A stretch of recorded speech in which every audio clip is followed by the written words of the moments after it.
आपल्या महाराष्ट्राचे लाडके मुख्यमंत्री श्री देवेंद्रजी फडणवीस साहेब, उपमुख्यमंत्री एकनाथरावजी शिंदे साहेब आणि आपण सर्व पत्रकार बंधू भगिनी, उद्यापासून राज्याचा अर्थसंकल्पीय अधिवेशनाला सुरुवात होत आहे. अधिवेशनाच्या पूर्वसंध्येला आयोजित आपल्या या पत्रकार परिषदेसाठी उपस्थित असलेले सर्वच बंधू भगिनींचं मी मनापासून स्वागत करते. अधिवेशनाच्या पूर्वसंध्येला चहापानाचा कार्यक्रमाचं आयोजन करण्याची जुनी पद्धत आहे.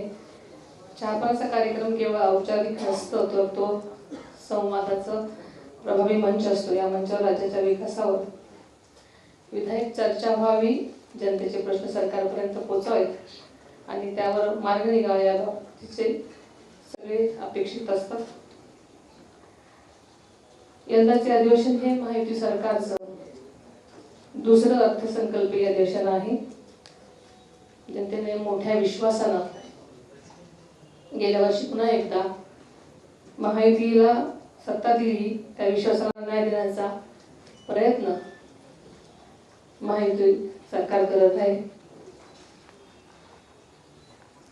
आपल्याला सर्वांना माहिती की आदरणीय अजितदादांनी 11 वेळा राज्याचा अर्थसंकल्प सादर केला. दिवंगत वानखेडे साहेबांनंतर सर्वाधिक वेळा अर्थसंकल्प सादर करण्याचा मान आदरणीय दादांना मिळाला आहे. आदरणीय दादांनी सन 2011 मध्ये सादर केलेला हा पहिला अर्थसंकल्प हा 1,44,783 कोटी रुपयांचा होता. तर मागच्या वर्षी म्हणजे सन 2025 मध्ये त्यांच्या कारकिर्दीतील शेवटचा अर्थसंकल्प तब्बल 7,20,000 कोटी रुपयांपर्यंत पोहोचला. या अर्थसंकल्पीय आकारमानात झालेली भरीव वाढ ही केवळ आकड्यांची वाढ नाही, तर महाराष्ट्राला सर्वांगीण विकासाकडे नेण्याचं प्रगतीचं द्योतक आहे. आदरणीय दादांच्या पहिल्या अर्थसंकल्पाच्या काळात सुमारे 7,41,694 कोटी असलेला राज्याचा सकल देशांतर्गत उत्पादन GDP सन 2025-26 मध्ये जवळपास 50 लाख कोटी रुपयांपर्यंत पोहोचला होता.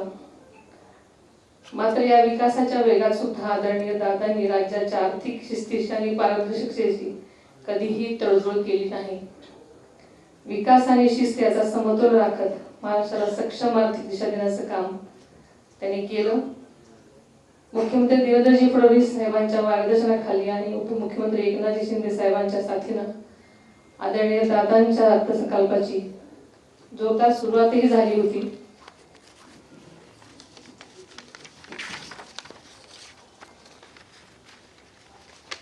मात्र यंदाचा अर्थसंकल्प त्यांच्या कारकिर्दीतला 12वा अर्थसंकल्प ठरला असता मात्र नीतीच्या मनात काहीतरी वेगळंच होतं आणि अचानक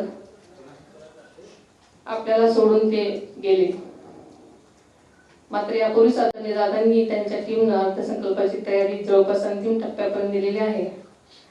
पंतप्रधान नरेंद्र मोदी साहेबांच्या विकसित भारतचे स्वप्न साकार करण्यासाठी महाराष्ट्राची अर्थव्यवस्था $1 ट्रिलियन नेण्याचा आदरणीय दादांचा ध्यास होता. त्यासाठी सातत्यानं ते प्रयत्नशील होते.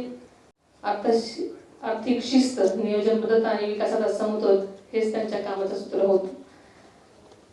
यंदाचा अर्थसंकल्प मुख्यमंत्री महोदय सादर करणार आहेत, ते सुद्धा राज्याच्या विकासावर वाटेवर पुढे नेणारा असेल, त्यांच्या घटकाला न्याय देणारा असेल याबद्दल मला ठाम विश्वास आहे. महायुती सरकार पुन्हा सत्तेत आल्यानंतर लाडकी बहीण योजना बंद होईल अशी टीका झाली. मात्र आदरणीय दादांनी योग्य आर्थिक नियोजन करून या योजनेसाठी निधीची कमतरता कधीही भासू दिली नाही.